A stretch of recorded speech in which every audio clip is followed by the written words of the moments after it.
listener production.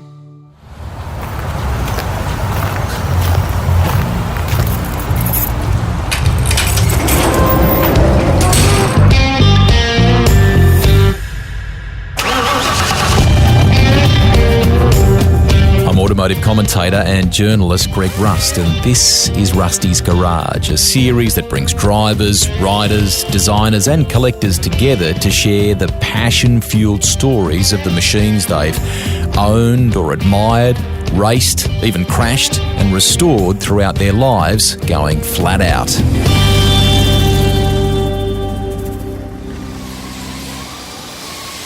In this episode, I'm inside a workshop in Sydney with the 2016 Australian Rally champion Molly Taylor, who's from a family of proper car lovers and competitors. We're surrounded by old Citroens, there's BMWs, Subarus, bare Ford Escort body shells, and one very special Audi.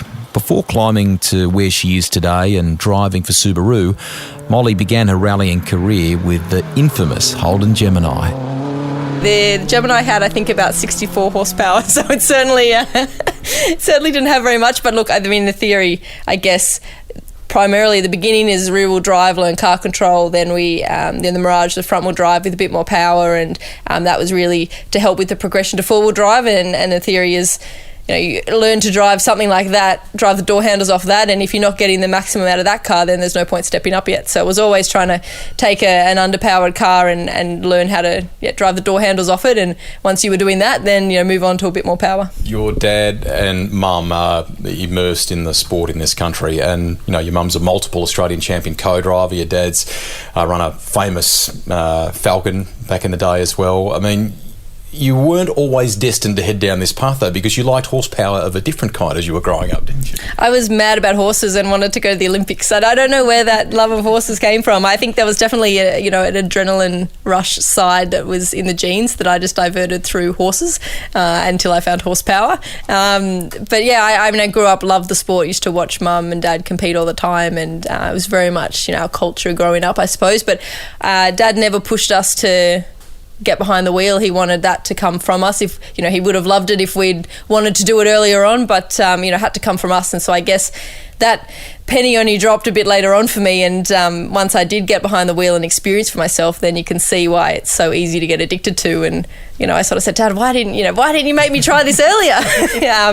But I think that's also part of it as well, because it was never pushed on me. So it's something that I wanted, and I think in any kind of sport that is this tough, if you don't have that motivation from yourself, if it's from outside forces, that only lasts for so long.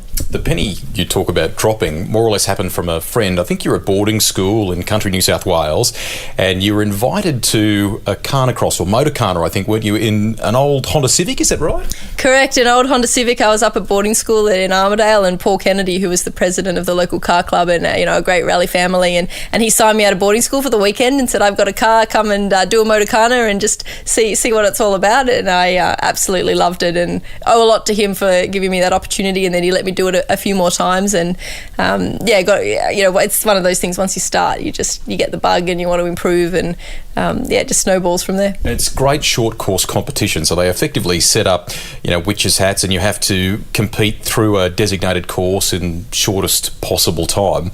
The Honda was an early or mid-70s spec car, not a lot of power. Tell us a bit more about that. Yeah, it was 70-something. I don't remember which year, but not a lot of power, and it's all first and second gear stuff, doing handbrake turns around cones and that sort of stuff. But that's perfect for car control, and you want to learn how to slide the car, how to catch it, and that's really the best basis for any kind of motorsport. So for me, it was a great place to start. The Gemini, a four-door, and did you do the maintenance on it yourself? What version, what details can you tell me?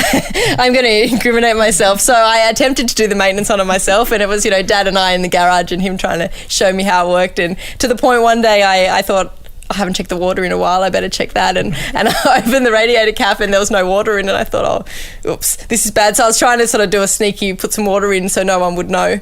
And I got a bucket and I started pouring water in, and it was taking heaps of water. And so I was thinking, oh no, it must be empty, and this is lucky I found this now. And so I don't know how many litres I put in the car, but clearly a lot more than the radiator can actually hold. Yeah.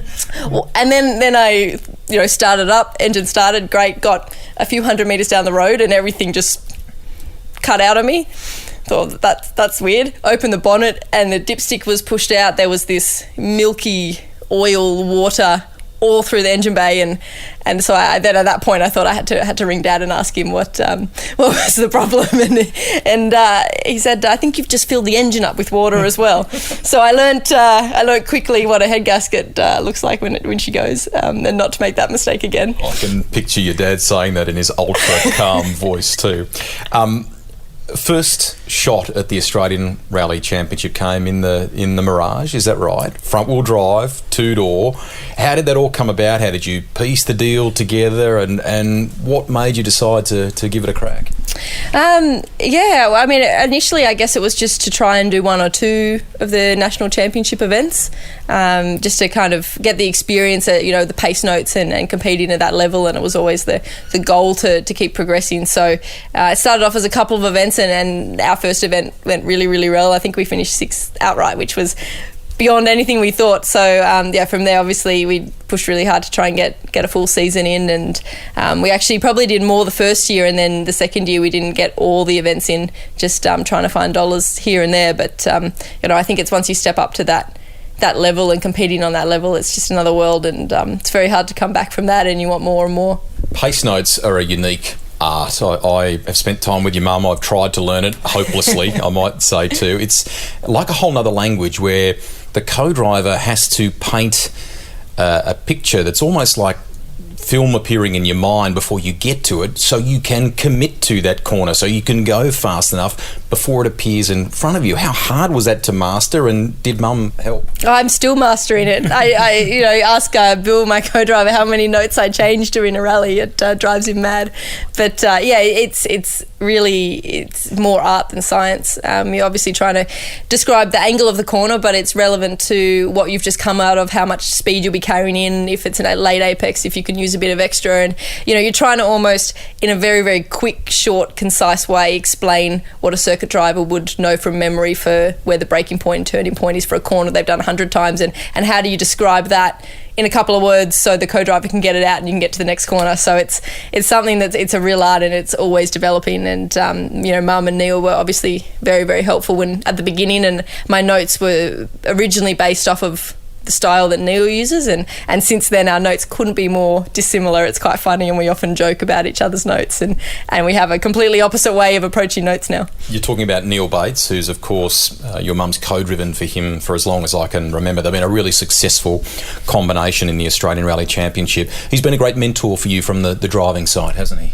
Completely. I think not a week will go by, even today, when I don't ring Neil during the week and run something by him or ask him a question. And I've been very lucky to have someone like that. Obviously learning off Mum and Dad as well, but I think from Neil's perspective, he's been there and done it, won 4 championships, worked professionally as a driver for the past 20 odd years. So there's not much he hasn't been through, and he's, I guess, like a second father in that way. And every time I normally change something on the car or the suspension or have an idea about something or want some advice, he's definitely on the favourites list in the call log.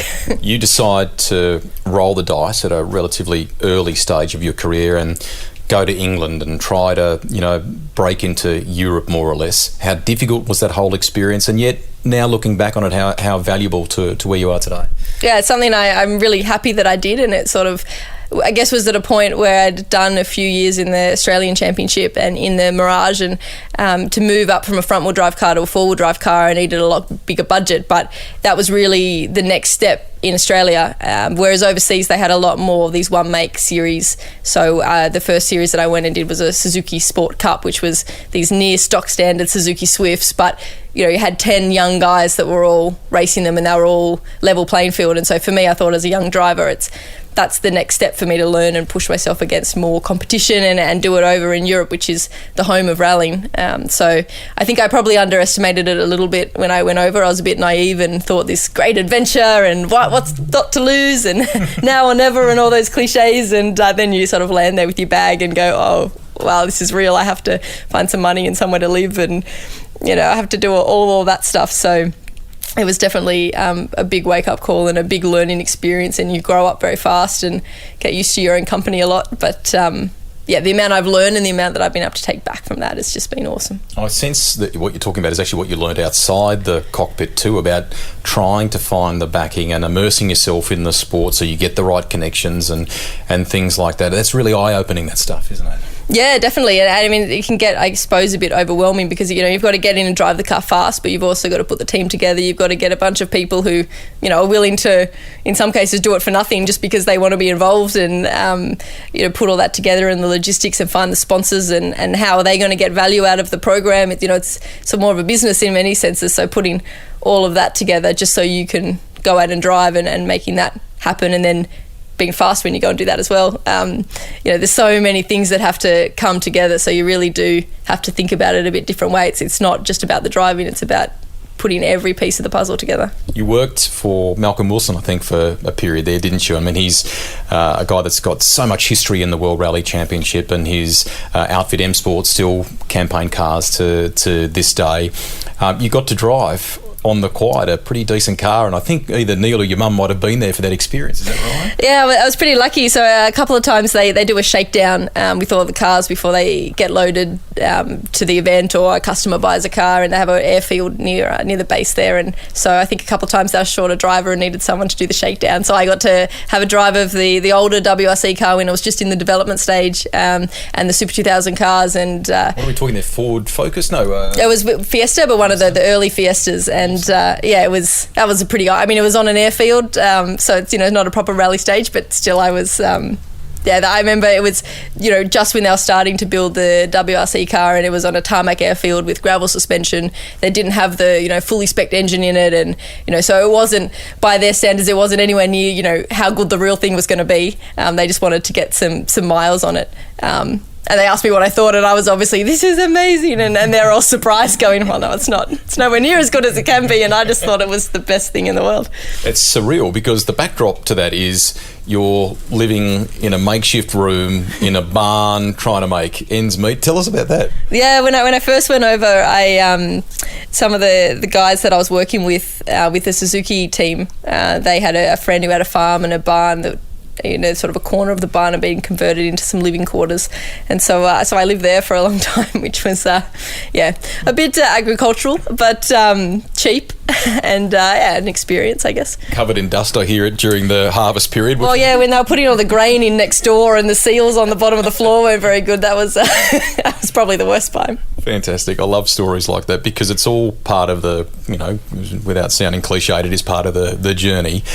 You got to Europe and you got to drive a pretty cool Citroen before you ultimately came back to Australia. Tell us more about that car and that time in your career. Yeah, it was, working through M Sport and the contacts that I met there, and then there was this opportunity to do a selection with the Pirelli scholarship that was happening at the time to have 6 funded rounds of the Junior World Championship, and that was in a Fiesta R2, so I was fortunate enough to go to that shootout and have a place on that, and off the back of that work with an Italian company and drive the Citroen DS3, which again was a front wheel drive 1.6 turbo, but with the paddle shift out of the old C4 WRC car, and we competed in the junior WRC again and the European Championship there, and some incredible experiences, and I guess a lot of learning as well, trying to put those deals together and negotiate that stuff, and I think I learnt a lot. You look back now and think I should have done this instead of that, but the lessons that you learn from all the good things and all the mistakes that you make as well, I think you become a very strong person, which ultimately helps when you face with anything.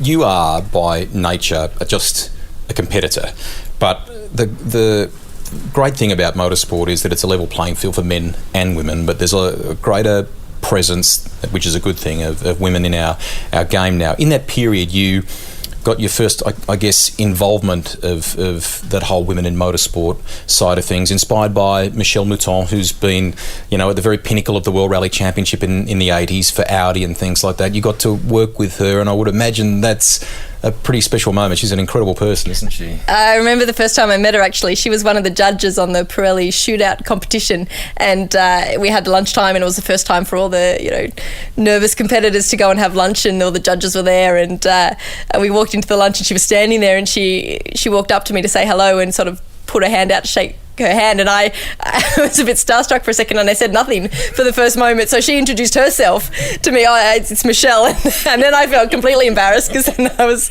trying to backtrack and say, I know who you are. Very nice to meet you. Starstruck. That is very unlike you. Completely. And then I also, through that, got to work a lot with Fabrizia Pons, and she came out to a couple of rallies, and the two of them are just incredible. And I think the best thing about working with people like that is they know what's required and they don't really care about the gender issue. They're very much, they get on with the job. You have to be good at the end of the day. It's just as hard as a guy or a girl. So, having people like that to learn from and have as inspiration and have as a phone call away was, very surreal for me. This is Greg Rust, and you're listening to Rusty's Garage. More with Molly Taylor in a moment. The name Chip Foose stands unique alongside the racing drivers and stunt bike riders we've chatted to in this series. He's someone I was truly excited and even a bit nervous to be talking to. Chip's an automotive designer who's done some incredible things over the years, from movie work to transforming everyday rides for reality TV, plus his own designs, automotive construction and much, much more. There are two cars that are the best examples of an evolution of design. The Corvette, you can see how it has evolved through the years, and also the Porsche 911. But still true to their original shapes, right. And some of they're unmistakable, aren't they? Right, and it's fantastic because you can see how that they've evolved. They didn't completely abandon and come out with something totally new like other models have. And I said, we have the ability right now to go back and look at some great cars that existed that were abandoned. Let's grab from the past and evolve that into something that's modern. And that's also the same project that opened the doors to do the new Mustang, the Camaro, the Volkswagen Beetle. Listen to the full episode with Chip Foose here on Rusty's Garage.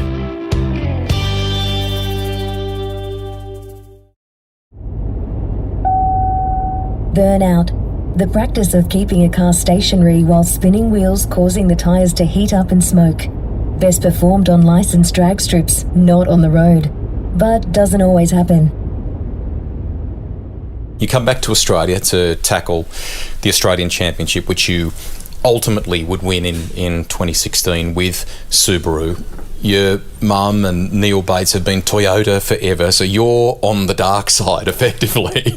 But rally's a great community. It's not really quite like that, is it? It was always a family joke. I've seen the light and I've jumped ship, but in reality, back in the day when it was Neil in the Toyota and Possum Bourne in the Subaru, when they had events that were near home, Possum would come and stay at our house, and I remember Possum and Peggy staying at our house and having breakfast with them, and it was very friendly. And I mean, you even see that now with Harry Bates, Neil's son, who drives a Toyota, and we've grown up pretty much like brother and sister, but now we're arch rivals, but we still chat every day and act as if we're siblings, and you still want to beat them, and you probably want to beat them a bit more because you're that close, but because you're doing that, you've got 2 minute intervals, you're doing it with yourself and the co-driver on the road, you're not bashing doors. I can't get to the end of the stage and blame Harry for cutting me off. So I think that kind of, separation makes rallying very social outside, and you all have this appreciation and respect because you've all done the same road, and it's more about comparing the moments and who had the biggest slide and all that sort of stuff. Let's compare, or not compare actually, let's talk firstly about Possum, because in this part of the world he was huge character. I mean, great rivalry, as you say, with Neil Bates and your mum, but he was an icon for Subaru in this part of the world, wasn't he? Oh, completely. I remember my first meeting when I went into Subaru, and there was this glimmer of hope that maybe they'll come back involved, and I remember walking into the meeting room and it was just full of posters of Possum and Possum's suit, and the amount of passion I think Subaru fans have, and Subaru as a company for rally and Possum and that whole kind of charisma I guess he brought to it. Really, it's obviously a lot about the car, but it's also about the journey and the people and that dedication and that kind of drive to win, which makes it so spectacular to watch. When you see how much he put on the line and how hard he tried every time he went out there, and what a show he put on and what a person he was for people to get behind and follow. He did a lot for the sport. So you are now a factory Subaru representative, really cool. What in the range can be current, can be old? Well, firstly, we want to know what you drive on a daily basis and what the dream Subaru is. What would you like to have in the garage? I would love to have a 22B in the garage. That's my ultimate. It's just, it's such a beautiful car, that shape. I actually bought a similar era of the GC8 style mid-90s Subaru rally car. Iconic. Just the shape is just so classic. So that the 22B is right up there. I'll settle for a nice two-door of that era, just probably because I might need to win the lotto to get a 22B. But and every day I drive one of the newer model WRX STIs. So as a road car, that's the perfect car for me. What did it mean to you to win the title for them, and what about the reaction internally? Because they'd spent a decade away from rallying in this country, and to come back and play again and to win the title so soon really was pretty impressive, wasn't it? Well, none of us expected it, and that was never, obviously the target's to win, but we thought if we could be in top 5, that would be a great achievement. It's the first year back, unknown. Subaru were taking a chance on me. I'd never driven an all-wheel drive car in a rally up until that point. It was all front-wheel drive cars, so it was a new experience for me. We were running the Group N, which is a more production spec car, so our car wasn't as modified as the competition, so there was that as well. So we, the whole Subaru family and all the fans were so excited to get back in rallying because everyone missed it so much, but we didn't know what to expect. So for that to happen was, it was just the icing on the cake. It was really good. Describe the ride. How different is it to the road WRX they might buy from the local dealership? What things have been modified and so on? It's actually, we retain a lot of the DNA of the road car, which is one of the great things about the WRX, because the chassis and everything like that is so good, and the all-wheel drive powertrain and all that kind of stuff. So we obviously put different suspension on it and underbody protection to cope with gravel surface, some gravel brakes, which are actually a little bit smaller, and we run a little bit of smaller rim on the gravel. Plus we have obviously all the internal safety roll cage, safety harnesses, proper seats. We run a restrictor on the turbo as well. We run the 2-litre engine, not the 2.5, and we run an engine management system with anti-lag, which basically keeps the turbo spooled up all the time and sounds pretty cool as well. In the shed is some unbelievable things. This is like dream stuff. Firstly, let's talk about your dad's car. 70 spec V8 Falcon rally car. It's just a tyre killer, but it sounds unreal in the forest, doesn't it? Yeah, years and years and years ago, Dad used to rally that. It's XYGT Falcon. And it was just spectacular, and the spectators used to wait. It wasn't the fastest car by any stretch, but it was the most sideways and threw the most dirt everywhere, the biggest rooster tails, and just sounded phenomenal. And he's actually sold it twice and bought it back, and this is the third time he's bought it back. So I think he's, getting a bit nostalgic maybe. And I actually, for his birthday, got someone to paint off of a picture of the car and framed it for him, and he said that was the most expensive birthday present he ever got, because he saw it and got nostalgic and bought the bloody car back. So yeah, hopefully he'll get out in that, and he just has such a passion for cars in general, and we're surrounded by all different projects that if one of them ever gets finished, I'll be surprised, but there's a lot of dreams in here. In that period, the 70s and 80s, Australia was, sort of dominated by Ford, in rallying terms I'm talking, Ford Escorts, Datsun 1600s, heaps of them. They're, iconic, some Celicas and things like that, but rear-wheel drive, 4-cylinder cars. And then abroad in the early 80s, things changed with the advent of what they call the Group B era. These things were off the scale in so many ways, all-wheel drive, turbocharged, and really at the forefront of a lot of that was the Audi Quattro, and you have a soft spot for the Audi Quattro, don't you? Yeah, I think, the Group B era and how iconic it is, and the look of it, and also the sound of it is such a big thing as well. The 5 cylinders is just, the sound's so different to anything else. So, recently Mum and I had the opportunity to go halves in a Quattro road car, and that it needs a little bit of work, but it's that's going to be pride of place in my garage house for many years to come. Who does the work? What's the to-do list? Has it got to be resprayed? You've got to put a new fuel tank in it, I think. Is that right? Yeah, we have to put a new tank in it. The paintwork needs a little bit of work and a few little bits here and there, but not too much. So I think that's my project, I've decided. There's not many of them in the country. When you look back, there's a couple of people I've followed on Instagram that know of them or have one or whatever, but not a great many came to Australia back then. You've got something pretty special. Yeah, it was actually the first one that was ever brought into the country. It was brought in by Audi for the motor show, and Kerry Packer saw it and basically said, I want it and don't take it home.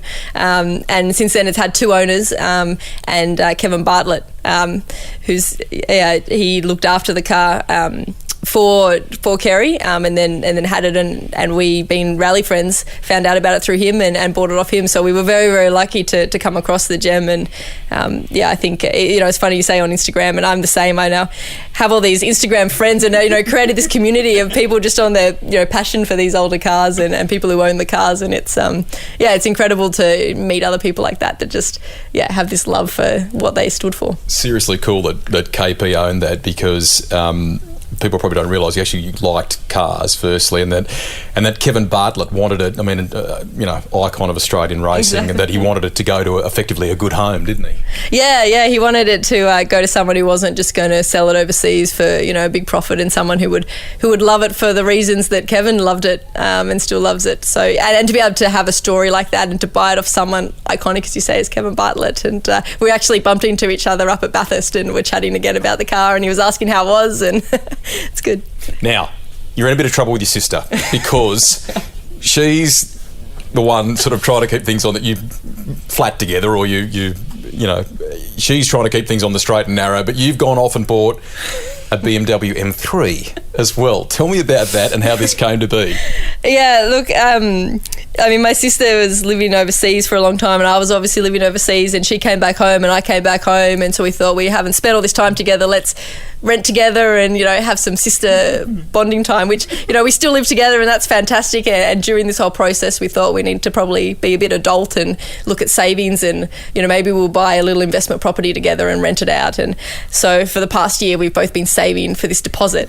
And and then it comes across this 1986 E30 M3 for sale at a really good deal, and Dad actually spotted it for me and did the deal. He knew that I wanted one, but didn't know that I was actually willing to actually buy one. And by the way, you now own it. I got a message, by the way, you own this car now.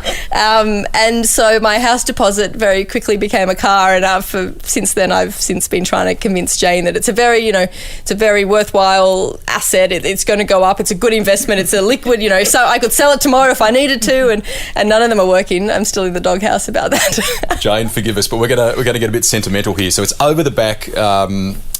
I can see it here, white in colour, left-hand drive, just magic looking thing. How long have you loved the look of this car, and why has it been such a thing you had to have in the collection? Yeah, just the look of the car is just so iconic, and being the first of the M3s and all the racing and heritage that it has.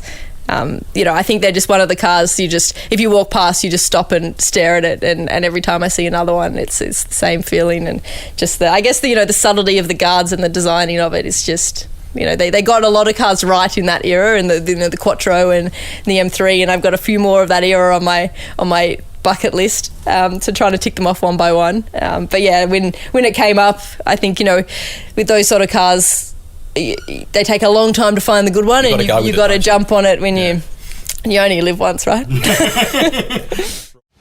Okay, should we start her up?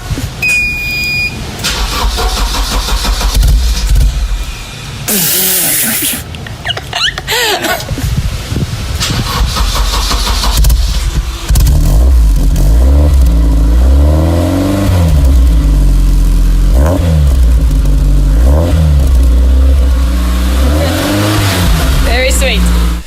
What about the future? You went so close to defending the title in 2017. Heartbreaking to miss out. Has that hardened the resolve for 2018? It's a really tough one because at the end of the day, I look back at the whole year and there was literally, nothing more we could have done. So from that sense, at least, we can sleep at night knowing that we put everything out there. It doesn't make it easier to bear in many respects, and it's still, it's heartbreaking because it's not just your job or the sport you do. It's literally my life. Yeah. So it's like you put a piece of yourself into it, and it's like that being taken away. So that's kind of how much it hurts, I guess. But yeah, it doesn't. It only makes it stronger for the future, and we wanted it so much, and probably even more than the first year. The first year was a dream come true and not what we expected, but we had the pressure as defending champions coming into this year, and our results were a lot better this year, and we really fought for it and really, really earned it as well. So I was gutted because we just, I really believed we really, really deserved to win. So that's hard to take. But on the flip side, the amount of work the boys put in to try and keep us going and to try and get us back out there, it made us as a team so close and so strong, and to be a part of that, at the end of the day we didn't get the title, but all those other things that we did throughout the year, and how well everyone worked together, and how strong we are and how passionate everyone is, that's something that, championship or no championship, I think they're probably the more important things to focus on, and they are the more important things at the end of the day than a trophy. So yeah, we'll keep that in our memories and push on for next year. New car, or you stay with the same car and try and develop it a bit more? We're hoping just to develop the car. It might be a new shell. We've got another shell at the workshop. We're not sure which way we're going to go yet, but it'll basically be hopefully the basis of the car this year, with hopefully a little bit lighter, a little bit quicker. What's on the to-do list beyond here? So, rallying's one of those great all-round types of motor racing. You picture in your mind roaring through the forest and the trees. That's kind of the main thing people think of in Australia. But really, you've got to be an all-round driver, good on tarmac and in different terrain in some respects. Do you want to do a bit more circuit racing? What do you want to do there? I mean, I do. I love driving. So for me, any driving anything is good. And rallying is definitely, all I know and what I absolutely love, and I'm nowhere near ready to give that up. But in saying that, I think whatever opportunities are out there that to be in cars and to be pushing and to be at the top of whatever category series you're racing in. I went over to America and saw the Subaru team over there, and something like that would be fantastic to do. Obviously Europe, still love to do something there, and what we're doing in Australia, we've only been back in for 2 years and we've already achieved so much, so I think it's exciting that there's more we can do there. But yeah, definitely if there's an opportunity to drive something, I will take it. And that means that the international dream is not done. The focus immediately is Australia still, but you harbour that, don't you? You still want to do some stuff overseas. Yeah, exactly. I think our number one priority is the Australian Championship and trying to win that, obviously. But I think now the lessons I learned in Europe and coming back, and what I've learned here, sort of driving, I guess with a different type of pressure. Driving is your job rather than it's your dream, and you're trying to sort of put all these things together to make it happen. And now you've got the drive, and it's kind of too good to be true and surreal. But then you've got the pressure of now you have to do your job, and people are counting on you to do your job. And that's actually been a really great experience, and I've learned so much from that too. That I also think that if I could do a couple of rallies in Europe as well, I think now, knowing what I know and being a stronger person than I was then, I think I could also do all right, hopefully. It's been fantastic to talk to you. I can recall stories from your mum where you'd come home from Europe, you'd have literally no money, you'd get on the phone and the Molly Taylor Supporters Club would come to the party with half of the 80 grand budget that you needed for the next year. You are tenacious. The word no kind of doesn't exist in your dictionary, and we wish you all the very best for the future. Thank you very much. On the next episode of Rusty's Garage, I talk with the man they call the GOAT, Jamie Whincup, who tells us about his pride and joy, a car he calls Kate. It's won 2 championships. It's won Bathurst, the 50th anniversary, with my good mate Paul Dumbrell. But it's won more races than any other car in the history of the sport. Rusty's Garage is written and presented by me, Greg Rust. Series producer and editor is Alex Mitchell. Audio production by Darcy Thompson.